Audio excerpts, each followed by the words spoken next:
Buenos días, Dios les bendiga grandemente. En Santiago capítulo 2, los versículos 20 al 24 dice: Mas, ¿quieres saber, hombre vano, que la fe sin obras es muerta? ¿No fue justificado por las obras Abraham nuestro padre cuando ofreció a su hijo Isaac sobre el altar? ¿No ves que la fe actuó juntamente con las obras y que la fe se perfeccionó por las obras?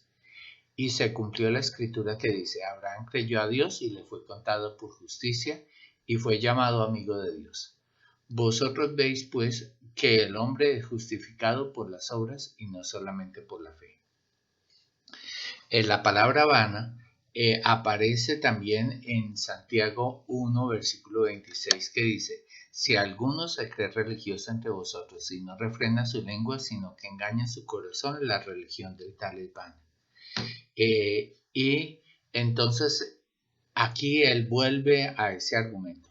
Esa fe vana, esa religión o ese concepto vano, es decir, vacío, es el que también se describe como una fe muerta, una fe muerta. Y entonces, para hablar acerca de cómo una fe que no va acompañada de acciones transformadoras en el mundo es una fe muerta o es una fe vana, él utiliza el Antiguo Testamento y va y nos recuerda la historia de Abraham.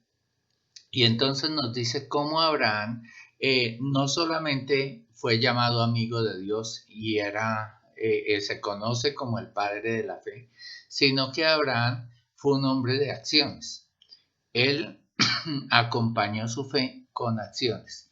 Y la primera acción que se nos muestra acá es cuando él ofreció su hijo Isaac allá en el altar.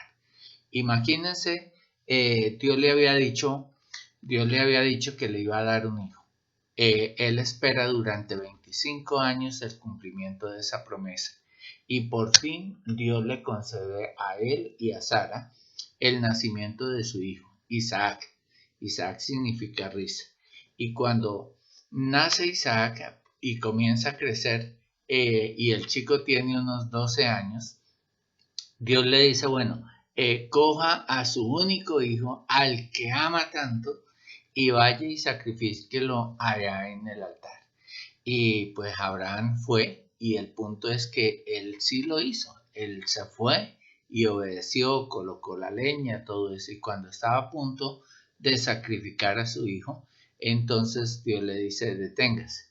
Y él saca a su hijo y Dios ofrece un sustituto, un cordero sustituto ahí en ese altar. Y pues todo eso es un símbolo de la muerte de Cristo, porque precisamente en ese lugar Jesucristo también fue ofrecido. Entonces, ¿cuál es el punto acá? Que Abraham mostró su fe a través de sus acciones.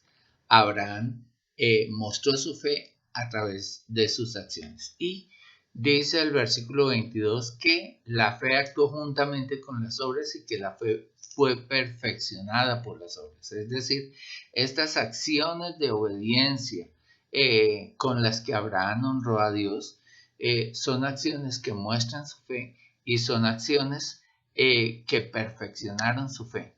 La Biblia nos dice que Abraham creyó en esperanza contra esperanza. La Biblia nos dice que Abraham tuvo fe y tuvo esperanza cuando no había razones para tenerla. Y eso es precisamente lo que queremos resaltar acá.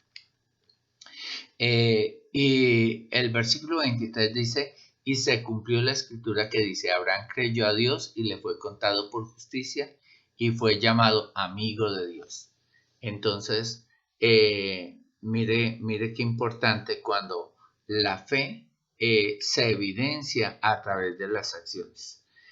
Entonces, yo les invito, Colegio Americano, a que analicemos nuestra fe.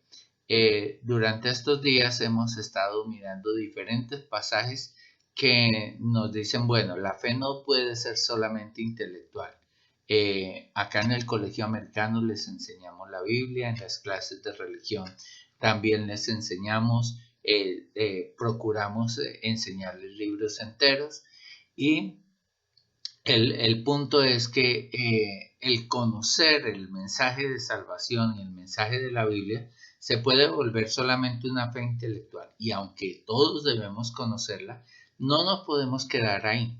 Debemos llevar ese conocimiento a la práctica, ese conocimiento a la vida. Ese conocimiento debe transformar nuestra vida, nuestro proyecto de vida, nuestro entorno familiar, nuestro entorno escolar y la comunidad en la que estamos. Dios les bendiga grandemente y feliz día.